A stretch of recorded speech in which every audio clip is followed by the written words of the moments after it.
Flow, The Psychology of Optimal Experience by Mihaly Csikszentmihalyi. Read by Ugo Agoruah. Chapter 2, Part 6.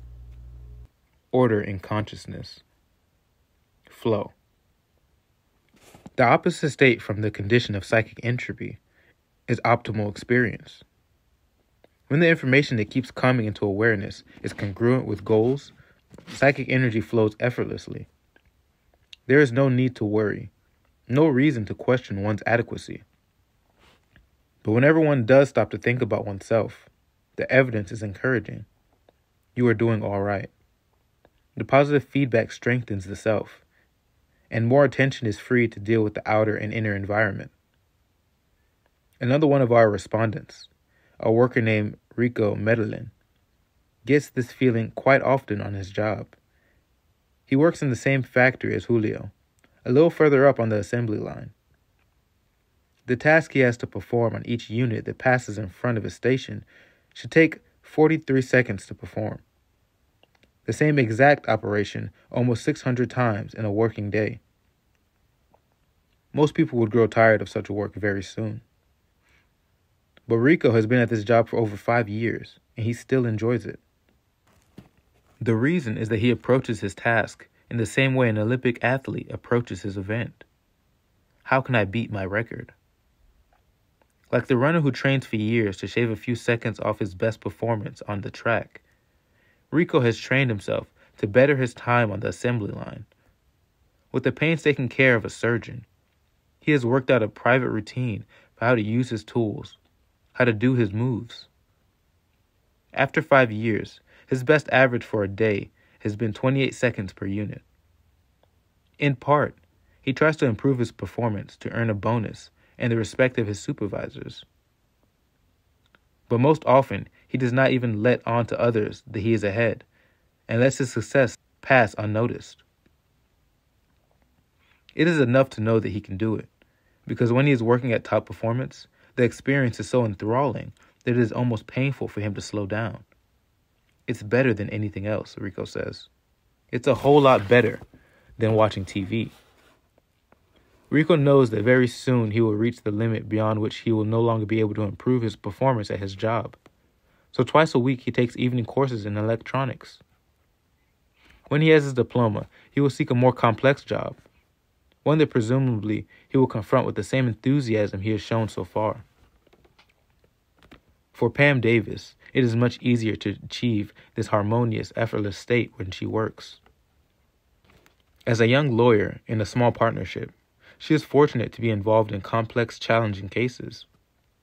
She spends hours in the library, chasing down references and outlining possible courses of action for the senior partners of the firm to follow. Often, her concentration is so intense that she forgets to have lunch, and by the time she realizes that she is hungry, it is dark outside. While she is immersed in her job, every piece of information fits, even when she is temporarily frustrated. She knows what causes this frustration, and she believes that eventually the obstacle can be overcome. These examples illustrate what we mean by optimal experience. There are situations in which attention can be freely invested to achieve a person's goals, because there is no disorder to straighten out, no threat for the self to defend against. We have called this state the flow experience, because this is the term that many of the people we interviewed had used in their descriptions of how it felt to be in top form. It was like floating. I was carried on by the flow. It is the opposite of psychic entropy. In fact, it is sometimes called negentropy. And those who attain it develop a stronger, more confident self, because more of their psychic energy has been invested successfully in goals they themselves have chosen to pursue. When a person is able to organize his or her consciousness so as to experience flow as often as possible, the quality of life is inevitably going to improve. Because as in the case of Rico and Pam, even the usually boring routines of work become purposeful and enjoyable. In flow, we are in control of our psychic energy, and everything we do adds order to consciousness.